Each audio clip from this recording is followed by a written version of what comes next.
Recording mode. Double tap to activate. Hello, હું તમને 10,000 payment કરી આપું છું, કેમ કે તમને હું 10,000 આપવાનો છું. તો તમારે ખાલી મને હું QR કોડ મોકલું ને એના ઉપર બસ ખાલી 1,000 રૂપિયા મોકલવાના છે.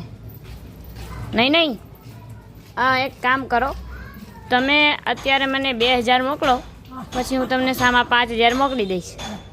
એટલે પછી તમે મને 10,000 આપો તો વાંધો નહીં આવે. એટલે આને 10,000 દેવાના છે, ભલે ને 2,000 ગુમાવવા પડે, ચાલો એને આપી દઉં. હા ભાઈ, તમે મને QR કોડ નાખો, મેં તમને 2,000 નાખી દીધા. લે, મને ચૂનો લગાડતો હતો, મેં એને ચૂનો લગાવી દીધો. હવે બ્લેકલિસ્ટમાં નંબર નાખી દઈશ.